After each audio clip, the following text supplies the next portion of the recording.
ഞാൻ ഇന്ന് പ്രാർത്ഥനാപൂർവം നിങ്ങളുടെ മുൻപിലെ അവതരിപ്പിക്കുന്നത് ലൂക്കായുടെ സുവിശേഷത്തിലെ 24-ാമത്തെ അധ്യായത്തിലെ 13 തുടങ്ങിയുള്ള 35 വരെയുള്ള വചനങ്ങളാണ്.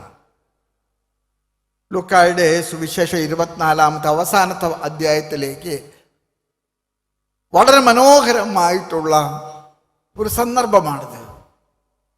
അത് നിങ്ങൾക്കറിയാം, ജെറൂസലം വിട്ട് എമ്മാവുസിലേക്ക് പോയി ശിഷ്യന്മാരുടെ കഥ പറയുന്ന ഒരു അനുഭവമാണ്. ജെറൂസലം വിട്ട് എമ്മാവുസിലേക്ക് വിട്ടുപോയവരുടെ കഥയാണ്. നിങ്ങൾക്കറിയാം, ജെറൂസലേമിലാണ് കർത്താവിൻ്റെ മരണം, ജെറൂസലേമിലാണ് കർത്താവിൻ്റെ ഉത്ഥാനം, ജെറൂസലേമിലാണ് കർത്താവിൻ്റെ പന്തക്കൊസ്ത.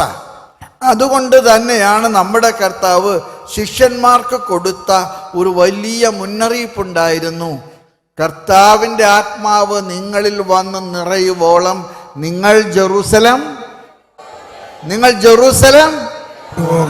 ജെറൂസലം വിട്ടുപോകരുത്. കർത്താവിൻ്റെ ആത്മാവ് നിങ്ങളുടെ മേലെ നിറയുവോളം നിങ്ങൾ ജെറൂസലം വിട്ടുപോകരുത്. ഈ ജെറൂസലം എന്ന വാക്കിന് പല അർത്ഥങ്ങളുണ്ട്. അതൊരു സ്ഥലമാണ്. കർത്താവിൻ്റെ മരണവും ഉത്ഥാനവും ഒക്കെ നടന്നൊരു സ്ഥലമാണ്.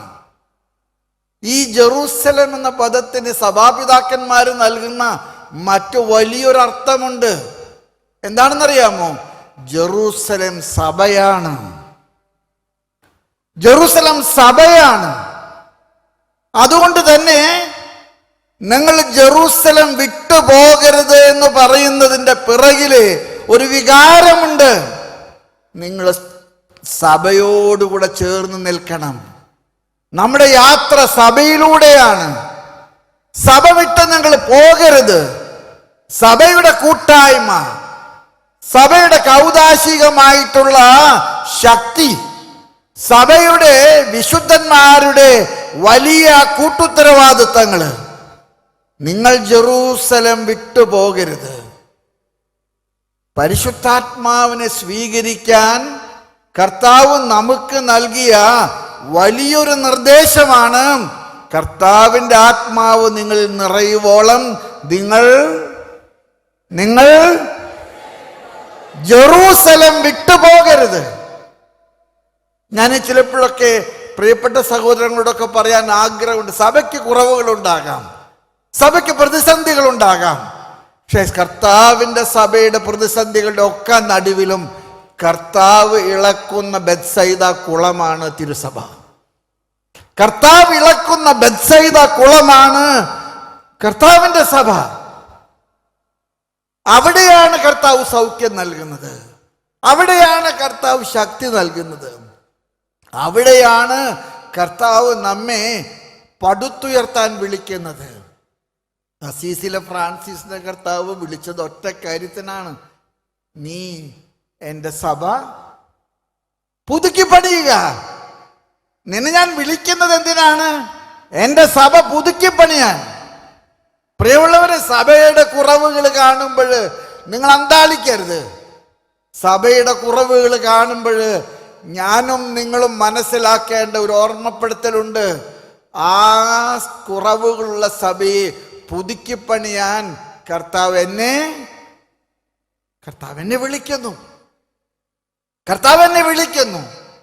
കർത്താവിന് എന്നെ കൊണ്ട് ആവശ്യമുണ്ട്. ഞാൻ ചിലപ്പോഴും വിചാരിക്കാറുണ്ട്, കർത്താവിൻ്റെ ഓശാന പ്രദർശനത്തെക്കുറിച്ചുള്ള വായന നിങ്ങൾ ശ്രദ്ധിച്ചു വായിച്ചിട്ടുണ്ടോ? കർത്താവിൻ്റെ ഓശാന പ്രദർശനം ആരംഭിക്കുന്നതിന് മുമ്പ് ബെത്ഫാഗയിൽ നിന്നാണ് അത് ആരംഭിക്കുന്നത്. ജെറൂസലേമിലേക്കാണ് അത് പോകുന്നത്. കർത്താവ് ശിഷ്യന്മാരോട് പറഞ്ഞൊരു വാചകമുണ്ട്: നിങ്ങൾ മുന്നോട്ട് ചെല്ലുമ്പോൾ ഒരു വീടിൻ്റെ മുൻപിലെ ഒരു കഴുതയും ഒരു കഴുതക്കുട്ടിയും കെട്ടിയിട്ടതായിട്ട് നിങ്ങൾ കാണും. നമുക്ക് ഓർമ്മയുണ്ടെന്ന് വിചാരിക്കുന്നു. നിങ്ങൾ ആ കഴുതയും കഴുതക്കുട്ടിയും സൂക്ഷിച്ചു നോക്കിയാൽ ഒരു കാര്യം മനസ്സിലാകും: ഇന്ന് വരെ ആരും അതിൻ്റെ മുകളിൽ കയറിയിട്ടില്ല. നിങ്ങൾ അതിനെ അഴിക്കുക. അതിൻ്റെ ഉടമസ്ഥൻ വന്ന് തർക്കിച്ചാൽ നിങ്ങൾ പറയേണ്ട മറുപടി കർത്താവ് പറഞ്ഞു. എന്താ മറുപടി? ഒന്നുറക്കെ പറഞ്ഞ്. കർത്താവിന് അതിനെ കൊണ്ട് ആവശ്യമുണ്ട്. എന്റെ പ്രിയപ്പെട്ട മക്കളെ, കർത്താവിന് നിങ്ങളെ കൊണ്ട് ആവശ്യമുണ്ട്. നിങ്ങൾ അഴിക്കപ്പെടണം. കർത്താവിന്റെ ഓശാന നിങ്ങളുടെ മേലും എൻ്റെ മേലും കയറിയിരുന്നിട്ടാണ്. കർത്താവിനെ വഹിക്കാൻ കർത്താവ് ആഗ്രഹിക്കുന്നിടത്ത് കർത്താവിനെ കൊണ്ടുപോകാൻ എന്നെയും നിങ്ങളെയും കർത്താവിന് ആവശ്യമുണ്ട്. എമ്മാവുസിലേക്ക് പോയ ശിഷ്യന്മാരുടെ കഥയിലെ നിങ്ങൾ ഇങ്ങനെയാണ് വായിക്കുന്നത്. അവർ ജെറൂസലേമിൽ നിന്ന് എമ്മാവുസിലേക്ക് യാത്ര പുറപ്പെട്ടു.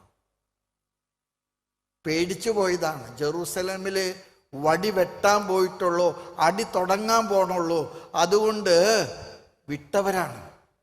കർത്താവ് ഉയർത്തെന്ന് കേട്ടപ്പോ യഹൂദന്മാരുടെ വാശിമൂത്തു. മരിച്ചവൻ ഉയർത്ത് വരാതിരിക്കാൻ അവർക്ക് മനസ്സിൽ സന്ദേഹം തോന്നിയത് കൊണ്ട് വലിയ കല്ല്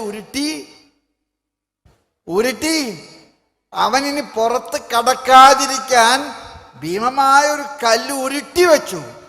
എന്നിട്ട് രണ്ട് പട്ടാളക്കാരെ കാവലേർപ്പെടുത്തി. പുലർച്ചെയായപ്പോഴേ കല്ല് ഉരുട്ടി മാറ്റപ്പെടുകയും കർത്താവ് പുറത്തു വരികയും അവര് പട്ടാളക്കാർക്ക് പണം കൊടുത്തിട്ട് പറഞ്ഞ് അവന്റെ കല്ല് ഉരുട്ടി മാറ്റിയതാണ്.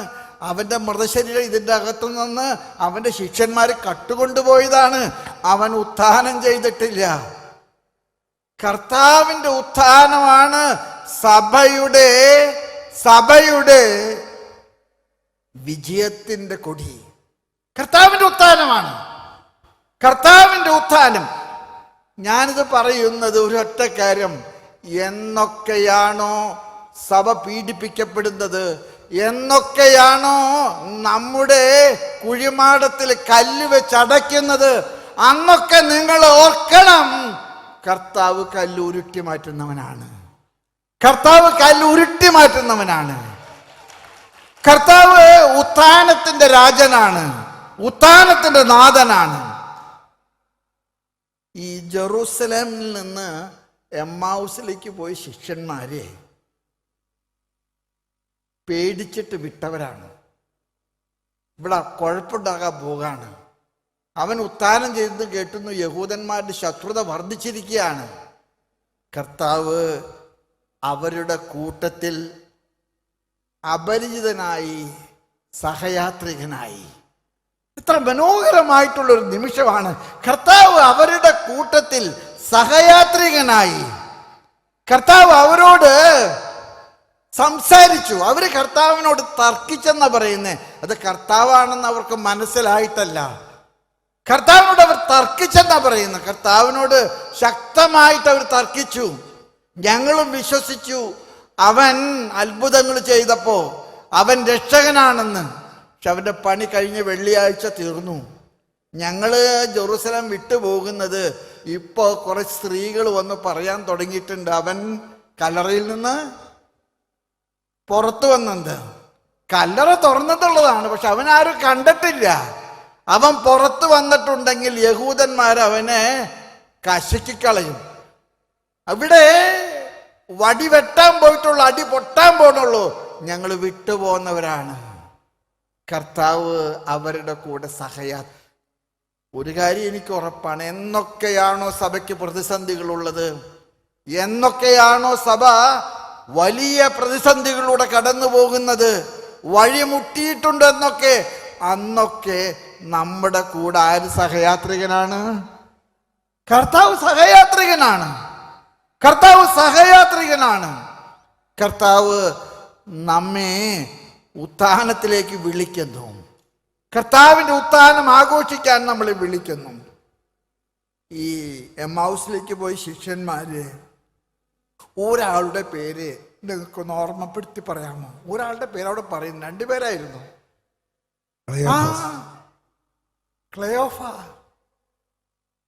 ക്ലയോഫ, അവന്റെ പേര് പറയുന്നുണ്ട്. ഞാനിങ്ങനെ അവനെ കുറിച്ചൊക്കെ ഞാൻ ചിന്തിച്ചു കഴിഞ്ഞപ്പോൾ എൻ്റെ ഒരു അഭിപ്രായം ഞാൻ പറയാണ്, അവൻ തൃശ്ശൂർക്കാരനാണെന്ന് എനിക്ക് തോന്നണേ. കാരണം ഈ സ്ഥലത്ത് പേര് വരാൻ ആഗ്രഹിക്കുന്ന കൂട്ടരിൽപ്പെട്ട ഒരു ഗ്രൂപ്പാണ് ആര്? എല്ലായിടത്തും പേര് വരണമെന്ന് ആഗ്രഹിക്കുന്ന ഒരു ഗ്രൂപ്പാണ് തൃശ്ശൂർക്കാര്. നല്ല മനുഷ്യരാണ് കേട്ടോ, ഒരു പാവങ്ങളാണ്. പക്ഷെ എല്ലായിടത്തും പേര് വെക്കണം. നിങ്ങൾ ഗ്രോട്ട പണിതാലും അതിൻ്റെ അടിയിൽ ആര് വേണം? ക്ലയോഫാസാണ് തന്നത്. മാതാവിൻ്റെ രൂപം കൊടുത്താലും ക്ലയോഫാസിൻ്റെ പേരുണ്ടാവണം. നമുക്ക് പേര് വയ്ക്കാൻ വളരെ ഇഷ്ടമുള്ള ഒരു ഗ്രൂപ്പാണ്. ഇവിടെ തൃശ്ശൂർക്കാരല്ലാത്തവരുണ്ടെന്ന് എനിക്കറിയാം. ഞാൻ ഈ തൃശ്ശൂർക്കാരെ കുറ്റം പറയുന്നവർ മോശമായിട്ടൊന്നല്ല, മറ്റുള്ളവരെ കുറ്റം പറഞ്ഞ് എനിക്ക് ഇവിടുന്ന് പോകാൻ പറ്റില്ല. തൃശ്ശൂർക്കാർ പാവങ്ങളാ, അവരെന്നെ വിട്ടേക്കും. പിതാവ് അടുത്ത പ്രാവശ്യം പിതാവ് ഞങ്ങളെ നല്ലത് പറഞ്ഞോളാം എന്ന് പറഞ്ഞിട്ട് ഞങ്ങളെ വിട്ടേക്കും. നിങ്ങൾ അങ്ങനെയൊന്നുമല്ല, ഇതിൻ്റെ അകത്തുനിന്ന് തെക്കുന്നൊക്കെ വന്നിട്ടുണ്ടെന്ന് എനിക്കറിയാം. അതുപോലെ തന്നെ വടക്കുന്നും വന്നിട്ടുണ്ട്.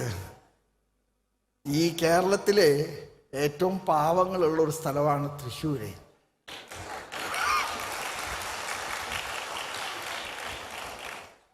ഈ കൈയടിച്ചവർ മാത്രം തൃശ്ശൂർക്കാരുള്ളൂ ഇപ്പം എനിക്ക് മനസ്സിലായി.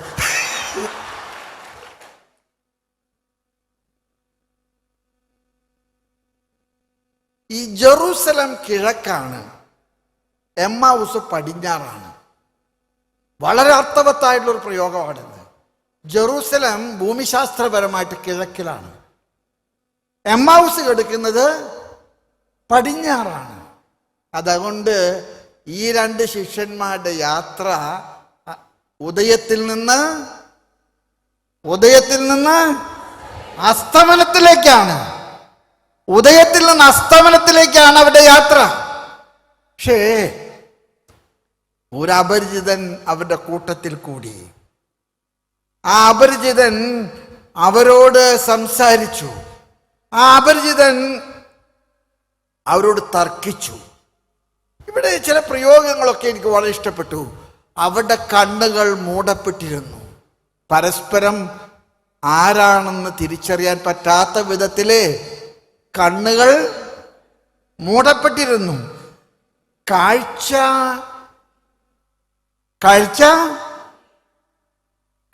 എന്ന വാക്കിനേക്കാൾ കൂടുതൽ എനിക്കിഷ്ടം കാഴ്ചപ്പാടെന്നാണ്. അവിടെ കാഴ്ചപ്പാട് നഷ്ടപ്പെട്ടിരുന്നു. അവരുടെ മുഖം ലോട്ടറി കിട്ടിയതുപോലെയായിരുന്നു. അവരുടെ മുഖം മ്ലാനവദനരായിരുന്നു. അവർ പ്രത്യാശ നഷ്ടപ്പെട്ടവരായിരുന്നു. യേശു അവരെ തിരിച്ചു പിടിച്ചു. യേശു അവരുടെ കൂട്ടത്തിൽ നടന്നു. എന്നിട്ട് സന്ധ്യയായപ്പോഴ് അവര് പറഞ്ഞു, ഇനി മുന്നോട്ട് പോകാൻ സാധിക്കില്ല, വെളിച്ചമില്ല, നമുക്ക് സത്രത്തിലേക്ക് മടങ്ങാം. സഹയാത്രികൻ അവർ നിർബന്ധിച്ചു. സഹയാത്രികൻ അവന്റെ കൂട്ടത്തിൽ സത്രത്തിൽ പ്രവേശിച്ചു. അവർ സത്രത്തിലായിരിക്കുമ്പോൾ സഹയാത്രികനും അവരും കൂടെ ചേർന്ന് അപ്പമെടുത്തുയർത്തി വാഴ്ത്തി. ഇത്ര മനോഹരമായിട്ടുള്ളൊരു പ്രയോഗമാണ്. അപ്പമെടുത്തുയർത്തി വാഴ്ത്തി. അത് മുറിച്ചപ്പോൾ അവിടെ കണ്ണുകൾ തുറക്കപ്പെട്ടു. അത് കർത്താവാണെന്ന് അവർ തിരിച്ചറിഞ്ഞു. പക്ഷേ ആ സമയം കർത്താവ് അവരുടെ ഇടയിൽ നിന്ന് മറഞ്ഞുപോയി. ഞാൻ എന്നൊന്നും കൂടെ പറയാൻ ആഗ്രഹിക്കുന്ന ഒരു കാര്യമുണ്ട്. എന്നൊക്കെയാണോ സഭയുടെ മുഖം മ്ലാനമാകുന്നത്, എന്തൊക്കെയാണോ സഭയുടെ മുൻപിൽ പ്രതിസന്ധിയുള്ളത്, അന്നൊക്കെ കർത്താവ് നമ്മളെ സത്രത്തിലേക്ക് വിളിക്കുന്നുണ്ട്. സത്രം എന്ന് പറയുന്നത് കർത്താവിൻ്റെ കൂടാരമാണ്, കർത്താവിൻ്റെ ദേവാലയമാണ്. കർത്താവിൻ്റെ കൂടെ വസിക്കാനുള്ള നമുക്കുള്ള ക്ഷണക്കത്താണ് കർത്താവ് നൽകുന്നത്. കർത്താവ് കൂടാരത്തിലേക്ക് വിളിക്കുന്നത് വിശുദ്ധ കുർബാനയിലേക്കാണ്. അപ്പം മുറിക്കുക എന്ന വാക്കിന്റെ അർത്ഥം എന്താണ്? വിശുദ്ധ കുർബാനയാണ്. അപ്പം മുറിക്കാൻ കർത്താവ് വിളിക്കുന്നുണ്ടെങ്കിൽ ഉറപ്പാണ് ആ മുറിക്കപ്പെടുന്ന അപ്പത്തിൽ കർത്താവുണ്ട്. മുറിക്കപ്പെടുന്ന അപ്പത്തിൽ കർത്താവുണ്ടെങ്കിൽ ഒരു കാര്യം ഉറപ്പാണ്, നമ്മുടെ കണ്ണുകൾ തുറക്കപ്പെടും. അപ്പം ഭക്ഷിച്ച് അവർ പിന്നെ എമ്മാവുസിലേക്ക് അല്ല മടങ്ങിയത്. അവർ മടങ്ങിയത് ജെറൂസലേമിലേക്കാണ്. അവർ പോയി കൂട്ടുചേർന്നത് എവിടേക്കാണ്? സഹിയോൻ ഊട്ടുശാലയിലെ പരിശുദ്ധ അമ്മയുടെ കൂടെ പ്രാർത്ഥനാ നിർഭരരായി കർത്താവിൻ്റെ വാക്കുകളിൽ വിശ്വസിച്ച് കർത്താവിൻ്റെ ആത്മാവ് അത്തുന്നതിൻ്റെ ശക്തി വരുമെന്ന് പ്രതീക്ഷിച്ച് പ്രാർത്ഥിച്ചു കൊണ്ടിരിക്കുന്ന സ്ലീഹന്മാരുടെ കൂട്ടായ്മയിലേക്കാണ് അവർ മടങ്ങിയത്. ഞാനിതെല്ലാം പറയുന്നത് നിങ്ങൾക്കറിയാം, സഭ കടന്നു പോകുന്ന പ്രതിസന്ധികളിലൊക്കെ തന്നെ കർത്താവ് നമ്മെ വിളിക്കുന്നത് പന്തക്കുസ്തായിലേക്കാണ്. കർത്താവിൻ്റെ ആത്മാവിലേക്ക് നമ്മെ വിളിക്കുന്നു. കർത്താവിൻ്റെ ആത്മാവ് നഷ്ടപ്പെടുന്നതാണ് വഴിവിട്ട് പോകാൻ എനിക്കും നിങ്ങൾക്ക് പ്രലോഭനമാകുന്നത്. നമുക്ക് കർത്താവിലേക്ക് മടങ്ങണം, കർത്താവിൻ്റെ സഭയിലേക്ക് മടങ്ങണം, കർത്താവിൻ്റെ കൗദാശികമായ മുറിക്കപ്പെടലിൻ്റെ വലിയ അടയാളമായ പരിശുദ്ധ കുർബാനയിലേക്ക് നമുക്ക് മടങ്ങണം. ആ മടങ്ങലാണ് സഭയുടെ ഒന്നിപ്പിൻ്റെ ഏറ്റവും വലിയ അടയാളം. അവർ അപ്പമെടുത്ത് മുറിച്ചപ്പോൾ അവരുടെ കണ്ണുകൾ തുറന്നു, മൂടപ്പെട്ട കണ്ണുകൾ തുറന്നു. അവർക്ക് കാഴ്ച കിട്ടി. മ്ലാന വദനരായിരുന്ന അവർക്ക് പ്രത്യാശയുടെ നിറവ് ലഭിച്ചു. യേശുവിലെ പ്രത്യാശ ലഭിച്ച ഒരു സഭ. എന്നൊക്കെ പ്രതിസന്ധികളുണ്ടോ, എന്നൊക്കെ പ്രതിസന്ധികളുടെ നടുവിലാണോ, എന്നൊക്കെ കാറ്റും കോളും സഭയെ ഇളക്കി മറിക്കുന്നുണ്ടോ? ഞാൻ ചിലപ്പോഴൊക്കെ വിചാരിക്കാറുണ്ട്, ഈ പത്രോസിന് പറ്റിയ ഒരു മണ്ടത്തരം സുവിശേഷത്തിൽ രേഖപ്പെടുത്തിയിട്ടുണ്ട്. പത്രോസ് നൗക നയിക്കുന്ന സമയത്ത് കർത്താവ് തോണിയുടെ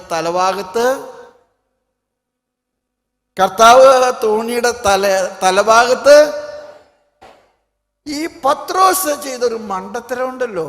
മെത്രാന്മാരും കർത്താവിൻ്റെ ശിഷ്യന്മാരായിട്ടുള്ള വൈദികരും സന്യസ്തരൊക്കെ ഇന്ന് ചെയ്തുകൊണ്ടിരിക്കുന്ന ഒരു മണ്ടത്തരം അത് തന്നെയാണ്. പത്രോസ് എന്താ ചെയ്തെന്നറിയാമോ? കർത്താവോടെ കിടന്നുറങ്ങുന്നുണ്ട്. പക്ഷെ പത്രോസ് പഠിച്ച പണി, പത്രോസിന് ഒരു ധാരണയുണ്ട്, ഇവൻ തച്ചൻ്റെ മോനാണ്, കടലും വെള്ളവും ഒന്നും ഇവനെ അറിയാൻ പാടില്ല. അതുകൊണ്ട് പത്രോസ് പഠിച്ച പണി 18 നോക്കിയിട്ട് നൗക നിയന്ത്രിക്കാൻ പറ്റാതെ വന്നു. അപ്പോഴാണ് പത്രോസിന് ഒരു കാര്യം മനസ്സിലായത്, ഇത് കള്ളത്തരമാണ്, ഇവൻ കിടന്നുറങ്ങുകയല്ല, ഇവൻ പരീക്ഷിക്കുകയാണെന്ന്. അപ്പോഴാണ് പത്രോസിന് മനസ്സിലായത്. പത്രോസ് വിളിച്ച് കരഞ്ഞു പറഞ്ഞു, കർത്താവേ ഞങ്ങൾ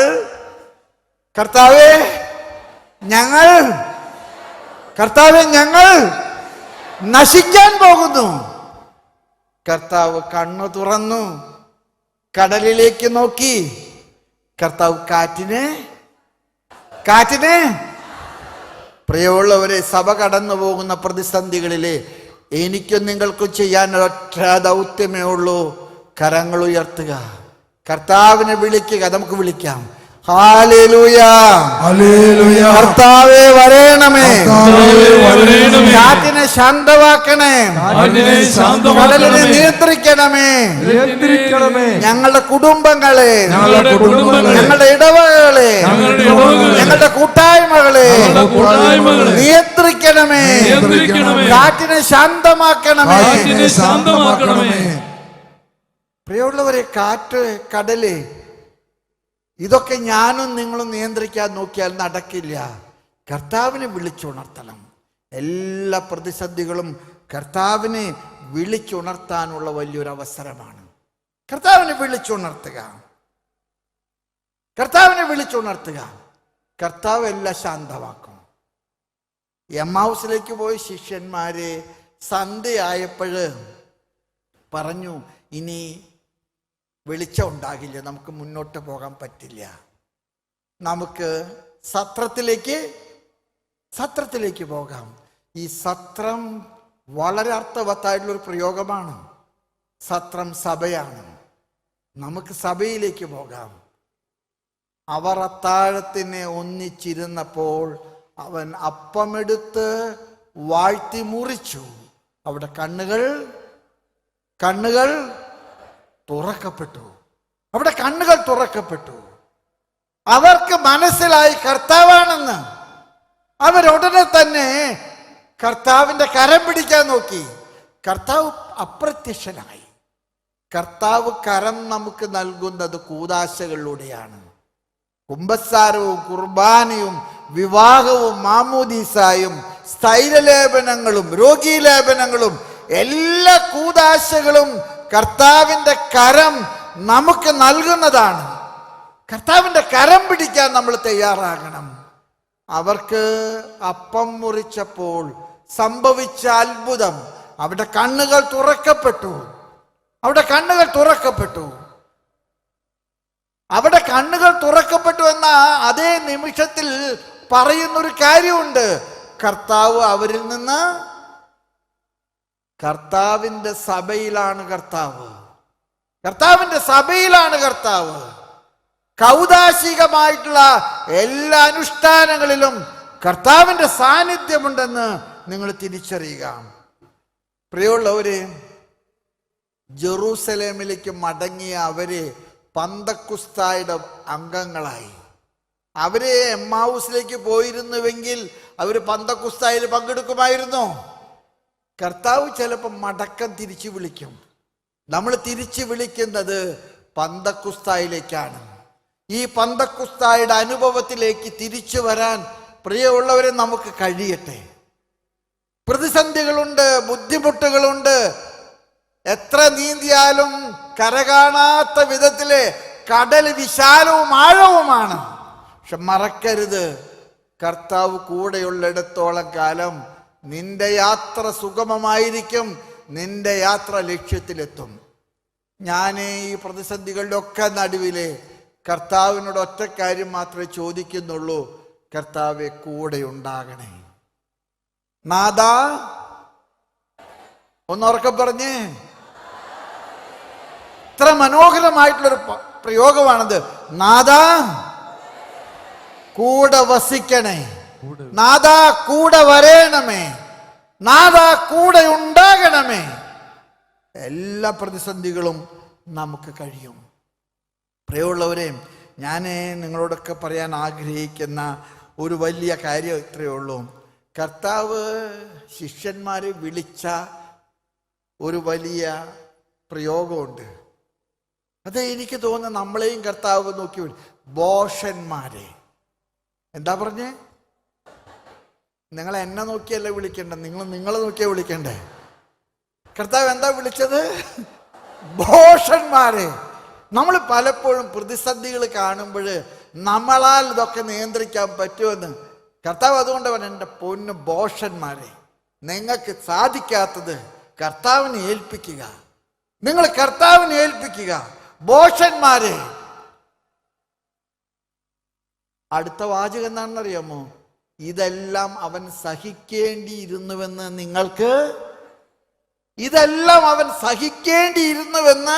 നിങ്ങൾക്ക് അറിഞ്ഞുകൂടെയോ? ഈ രണ്ട് പെണ്ണുങ്ങള് കർത്താവിൻ്റെ കല്ലറ കാണാൻ പോയി. നിങ്ങൾക്കറിയാമോ? രണ്ട് പെണ്ണുങ്ങള് കർത്താവ് മരിച്ചെന്ന് വെച്ചപ്പോൾ അന്ന് സാപത്തായതുകൊണ്ട് കർത്താവിന് സുഗന്ധദ്രവ്യങ്ങളൊന്നും വെക്കാൻ കഴിഞ്ഞില്ല.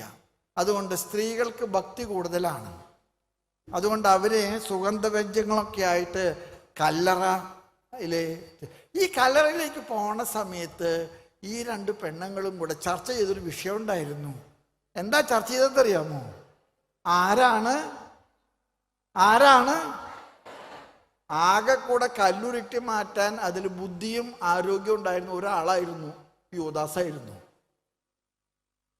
അവൻ 30 വെള്ളിക്കാശിന് ഒറ്റിക്കൊടുത്ത് പോയി. ആരാണ് ഈ കല്ല്? അവർ കല്ലറയിങ്കൽ ചെന്ന് കഴിഞ്ഞപ്പോൾ കണ്ടതെന്താണ്? കല്ല് കല്ലുരുട്ടി മാറ്റിയിരിക്കുന്നു. അപ്പോഴും പെണ്ണുങ്ങൾക്ക് ഡൗട്ടായിരുന്നു. പെണ്ണുങ്ങൾ പറഞ്ഞത് ഇവന്റെ മൃതശരീരം ആരോ ഇതിൽ നിന്ന് കട്ട്. ഈ പെണ്ണുങ്ങളുടെ അത്ര ബുദ്ധി ആർക്കുമില്ല. ഞാൻ ചിലപ്പോഴൊക്കെ വിചാരിക്കാറുണ്ട്, ഈ പോലീസിന്റെ ഈ കളവ് പിടിക്കുന്ന വകുപ്പുണ്ടല്ലോ, അത് പെണ്ണുങ്ങളെ ഏൽപ്പിച്ചാൽ കിട്ടും കളന്. ആരാണ് ഈ കല്ല് ഉരുട്ടി മാറ്റുക? അവർ കല്ലറയിങ്കൽ ചെന്നപ്പോൾ കല്ല് ഉരുട്ടി മാറ്റപ്പെട്ടതായിട്ട് കണ്ടു. അവരെ ഉടനെ തന്നെ പറഞ്ഞു, കർത്താവിന് ആരോ കട്ട് കൊണ്ടുപോയി. പക്ഷേ അവിടെ ഒരു ചേട്ടൻ നിൽക്കുന്ന കണ്ടിട്ട് ആ ചേട്ടൻ തോട്ടക്കാരനാണെന്നാണ് അവർക്ക് തോന്നിയത്. ചിലപ്പോൾ നമുക്ക് കണ്ണ് ഭ്രമിച്ച് അങ്ങനെ തോന്നും. തട്ടിൽ പിതാവ് കപ്പ്യാരാണെന്ന് തോന്നുന്നു, തട്ടിൽ പിതാവ് കുശിനിക്കാരനാണെന്ന് തോന്നുന്നു. കർത്താവ് ഉടനെ തന്നെ ഒരു പേര് വിളിച്ചു. ആരുടെ പേരെ വിളിച്ചേ? മറിയം. മറിയം. ആ സ്വരം കേട്ടപ്പോൾ അവൾക്ക് മനസ്സിലായി അത്. അവള് തിരിച്ചു പറഞ്ഞ വാക്കെന്താണെന്നറിയാമോ? ഒന്ന് ഉറക്കെ പറഞ്ഞ്, റബ്ബോണി, ഗുരുവേ. ഗുരുവേ. മറിയം, നീ ഇവിടെ നിൽക്കരുത്, നീ പോയി അവരോട് പറയണം, ഞാൻ ഈ ന്യൂസ് പരത്താൻ ഈ ലോകത്തിൽ ഏറ്റവും കഴിവുള്ളത്. കർത്താവ് നല്ല ബുദ്ധിയായിട്ടാണ് ചെയ്തത്. ന്യൂസ് പരത്താൻ ഇത്രയേറെ ശക്തിയുള്ളൊരു വിഭാഗം വേറെ ഇല്ല. മറിയം, നീ പോയി, ഞാന് ഇന്ത്യയുടെ പ്രധാനമന്ത്രി ആയി കഴിഞ്ഞാൽ പോസ്റ്റൽ ഡിപ്പാർട്ട്മെന്റ് മുഴുവൻ പെണ്ണുങ്ങളെ ഏൽപ്പിക്കുള്ളൂ. സ്റ്റാമ്പും വേണ്ട, കവറും വേണ്ട, ഒരു മണ്ണാങ്കട്ടിയും വേണ്ട. രാവിലെ തൊട്ട് രാത്രി ആവണവർ നടന്നു പറഞ്ഞോളും. നീ പോയി. ഞാൻ മക്കളെ ഇതൊക്കെ നിങ്ങളോട് പറയുന്നത്, നമ്മൾ എത്രയോ അനാവശ്യ കാര്യങ്ങളെ പറഞ്ഞു വരുത്തുന്നത്. ഇങ്ങനത്തെ നല്ല കാര്യങ്ങൾ പറയേ. നീ പോയി അവരോട് പറയുക, ഞാൻ ഈ കഷ്ടപ്പാടുകളുടെ ഒക്കെ നടുവിലെ കർത്താവ് നമുക്ക് നൽകുന്ന ഒരേ ഒരു സദ്വാർത്ത, നിങ്ങൾ എന്നെ ഉയർത്തവനായിട്ട് കാണുക.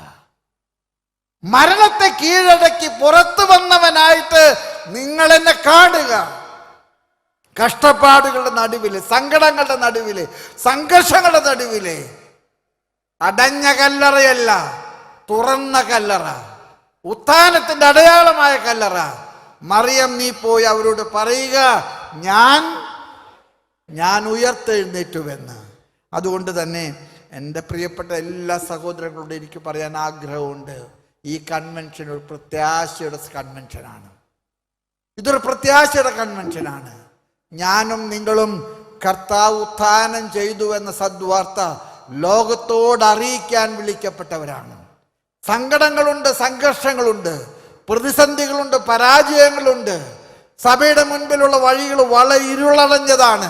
പക്ഷേ സഭയുടെ ഉടമസ്ഥൻ ഞാനല്ല, സഭയുടെ ഉടമസ്ഥൻ കർത്താവാണ്. അത് കർത്താവിൻ്റെ ഭവനമാണ്. അതുകൊണ്ട് തന്നെ കർത്താവിൽ ആശ്രയിക്കുക. സഭയ്ക്ക് വേണ്ടി നിങ്ങൾ പ്രാർത്ഥിക്കണം. സഭയുടെ ദൗത്യങ്ങൾ നിർവഹിക്കാൻ നിങ്ങൾ പ്രാർത്ഥിക്കണം. സഭയുടെ മുൻപിൽ ധാരാളം പ്രതിസന്ധികളുണ്ട്. ഇന്ത്യയാണെങ്കിലും ഇന്ത്യയുടെ സാർവത്രികമായിട്ടുള്ള മിഷൻ പ്രവർത്തനങ്ങളുടെ മേഖലകളിലൊക്കെ ആണെങ്കിലും നമുക്ക് ധാരാളം പ്രതിസന്ധികളുണ്ട്. പക്ഷെ ഈ പ്രതിസന്ധികളുടെ നടുവിലെല്ലാം തന്നെ പ്രതിവിധി ഞാനും നിങ്ങളും അല്ല, പ്രതിവിധി കർത്താവാണ്. ഈ കല്ല് ആരാണ് ഉരുട്ടി മാറ്റുക? അവർ കണ്ടത് ഉരുട്ടി മാറ്റപ്പെട്ട കല്ലറയും, കല്ല് തുറന്ന കല്ലറയുമാണ്. കല്ലറയിലേക്ക് എത്തി നോക്കിയപ്പോൾ അവർ കേട്ട വിളി, മറിയം. നമുക്ക് ആ വിളി കേൾക്കാൻ സന്നദ്ധമാകാം. അതുകൊണ്ട് തന്നെ പ്രത്യാശയോടുകൂടെ സഭയുടെ പ്രതിസന്ധികളെ നോക്കിക്കാണാൻ ഞാൻ നിങ്ങളോട് യാചിക്കുന്നു.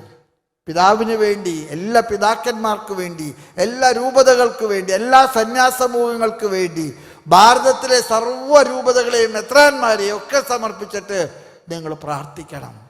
ആ പ്രാർത്ഥനയുടെ നടുവിൽ നിങ്ങൾ കേൾക്കുന്ന ഒരു വിളിയുണ്ട്. എന്താണെന്നറിയാമോ? മറിയം. കർത്താവ് നമ്മളെ മറക്കില്ല.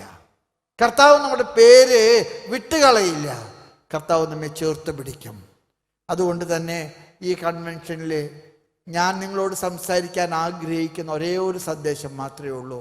പ്രതിസന്ധികൾ ഒന്നും തന്നെ ലോകാവസാനത്തിൻ്റെ അടയാളങ്ങളല്ല. പ്രതിസന്ധികളെല്ലാം തന്നെ ഉത്ഥാനത്തിൻ്റെ കാഹളമാണ്. എല്ലാ പ്രതിസന്ധികളും ഉത്ഥാനത്തിൻ്റെ കാഹളമാണ്. ആരാണ് ഈ കല്ലുരുട്ടി മാറ്റുക എന്ന ചോദ്യത്തിന് തുറക്കപ്പെട്ട കല്ലറയാണ് അവർ കണ്ടത്. കർത്താവിൻ്റെ ശരീരം കട്ടുകൊണ്ടുപോയി എന്ന് അവർ വിചാരിച്ചപ്പോൾ കർത്താവ് അവരെ വിളിച്ചു. മറിയം. അവർ തിരിച്ച് കർത്താവിനെ വിളിച്ചു. അന്ന് വരെ വിളിക്കാത്തൊരു പേര് വിളിച്ചു. റബ്ബോണി, നാഥ, നാഥ, റബ്ബോണി, ഗുരുവേ. കർത്താവ് നിങ്ങളെ അനുഗ്രഹിക്കും. പിതാവിന് വേണ്ടി പ്രാർത്ഥിക്കോ? പിതാവിന് വേണ്ടി ഒന്ന് കരങ്ങൾ ഉയർത്തി പ്രാർത്ഥിച്ച എല്ലാവരും. Hallelujah, hallelujah, hallelujah, hallelujah, hallelujah, hallelujah, hallelujah, hallelujah, hallelujah, hallelujah. ആരാധന, ആരാധന, ആരാധന, ആരാധന കർത്താവേ, ആരാധന ഈശോയെ, ആരാധന കർത്താവേ, ആരാധന ഈശോയെ, ആരാധന കർത്താവേ, ആരാധന ഈശോയെ, ആരാധന യേശുവേ, ആരാധന യേശുവേ, ആരാധന, ആരാധന, ആരാധന.